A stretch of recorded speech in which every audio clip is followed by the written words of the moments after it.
नमस्कार सर्वांना. मी डॉक्टर सविता लांजेवार. माझ्या डॉक्टर सविता व्लॉगमध्ये तुम्हा सर्वांचं पुन्हा एकदा स्वागत आहे. आजच्या व्हिडिओमध्ये मी वारंवार तोंड येण्याची काय कारणे आहेत, काय लक्षणे आहेत, तसेच घरच्या घरी काय उपाय करू शकतो, तसेच आयुर्वेदामध्ये याबद्दल काय सांगितलं आहे, या सर्वांची माहिती सांगणार आहे. तेव्हा व्हिडिओ शेवटपर्यंत नक्की पहा. जेव्हा आपल्याला तोंडाच्या आतील भागामध्ये लाल रंगाचे व्रण तयार होतात, त्यालाच व्यावहारिक भाषेमध्ये तोंड येणं असं म्हणतात. आयुर्वेदामध्ये यालाच मुखपाक असं म्हणतात. तर आधुनिक वैद्यकशास्त्रामध्ये स्टोमॅटायटिस असं म्हणतात. मुखपाकाची काय कारणे आहेत? तर शौच साफ न होणं, सतत तिखट, मसालेदार, स्पायसी पदार्थ खाणं, चायनीज पदार्थ खाणं, बेकरी प्रॉडक्ट्स जसं की ब्रेड, बटर, टोस्ट, खारी, बिस्किट यासारखे मैद्याचे पदार्थ खाणं, रात्री जागरण करणं, दिवसा झोपणं, सतत टेन्शन, स्ट्रेस, तसेच व्हिटॅमिन बी12 ची डेफिशियन्सी किंवा बऱ्याच जणांना तापानंतर तोंड येणं हे बघितलं जातं. जर शरीरामध्ये गरमी तशीच असेल, उष्णता साठलेली असेल, तर अशा वेळी सुद्धा तोंड येण्याची समस्या बघितली जाते. आयुर्वेदामध्ये सांगितल्याप्रमाणे जर वातामुळे तोंड आलं असेल, शरीरातील वात वाढल्यामुळे तोंड आलं असेल, तर अशा वेळी तोंडातील आतील भागामध्ये जो व्रण तयार होतो, तो लालसर रंगाचा असतो. त्यामध्ये वेदना भरपूर प्रमाणात असतात. काही जणांना जिभेला चिरा पडतात. थंड पदार्थ घेतल्यावर ते असह्य वाटतात. थंड घेऊ वाटत नाही. गरम पदार्थ घेतल्यावर, गरम पाणी पिल्यावर थोडंसं बरं वाटतं. तर यामध्ये आपण काय उपाय करू शकतो? तर यामध्ये शंख जिरकचं चूर्ण आणि दुधाची साय मिक्स करून त्या ठिकाणी लावावं.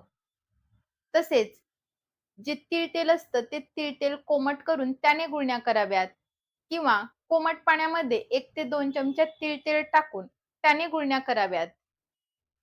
शौचास साफ होत नसेल तर अशा वेळी 1 ते 2 चमचे एरंड तेल रात्री झोपण्याच्या आधी कोमट दुधासोबत किंवा कोमट पाण्यातून घ्यावं. आपल्या रोजच्या आहारामध्ये दुधाचा, तुपाचा, ताकाचा समावेश ठेवावा. जर तुमचं तोंड येण्याचं कारण हे वाढलेल्या पित्तामुळे असेल, तर यामध्ये जो तोंडाच्या आतील भागामधील व्रण असतो, तो लालसर रंगाचा व्रण हा अ, त्या ठिकाणी जळजळ होणं, आग होणं, तोंडातून आग होणं यासारखी लक्षणे दिसतात. तसेच तोंडाची जी चव आहे ती थोडीशी कडवट जाणवते. कधी-कधी त्या व्रणातून रक्तस्राव सुद्धा होऊ शकतो. तर अशा वेळी यामध्ये तुम्ही काय करू शकता, तर घरच्या घरी जो गेरू असतो, तो गेरू आणि गाईचं तूप मिक्स करून त्या व्रणावर लावावं. तो व्रण लवकर भरून येण्यास मदत होते. तसेच जाईची पानं चावून-चावून खावी. जाईची पानं, अडुळशाची पानं, त्रिफळाचं चूर्ण हे सर्व मिक्स करून त्याचा काढा बनवावा. त्या काढ्याने गुळण्या कराव्या. यामुळे सुद्धा अशा प्रकारच्या तोंड येण्यामध्ये खूप छान फायदा मिळतो. 2 ते 3 दिवसातच तोंड येण्याची समस्या अगदी नाहीशी होते. पोट साफ होत नसेल, शौचास साफ होत नसेल, तर अशा वेळी अविपत्तिकर चूर्ण किंवा त्रिफळा चूर्ण रात्री झोपायच्या आधी कोमट पाण्यातून अर्धा ते 1 चमचा घ्यावं.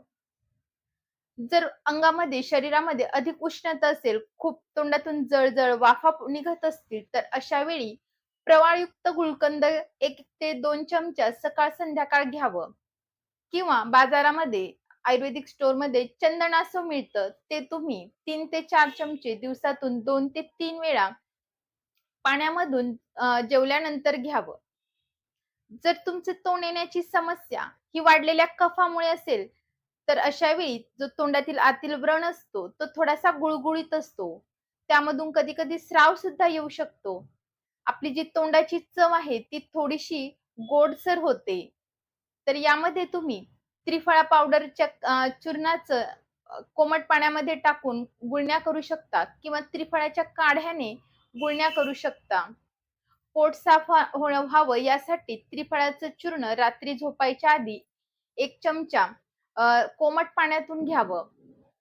तसेच जर त्या ठिकाणी स्राव येत असेल, तर तुम्ही मध लावू शकता. मधामुळे सुद्धा तो व्रण लवकर भरून येण्यास मदत होते.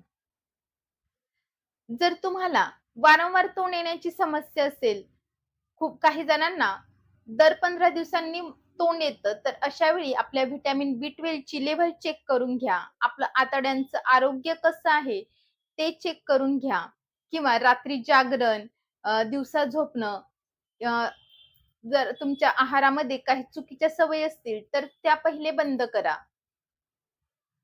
तसेच यामध्ये तुम्ही सूतशेखर, कामदुधा, चंदनासव, परिपाठादी काढा यासारखी औषधे घेऊ शकता. परंतु ही सर्व औषधे आपल्या जवळच्या वैद्याच्या सल्ल्यानेच घ्यावीत. या व्यतिरिक्त बरेच जण पोट थंड राहावे यासाठी दही खातात.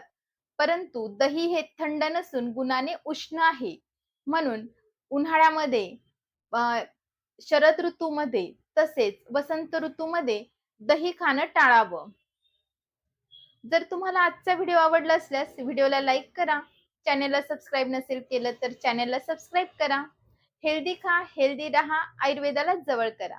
Thank you.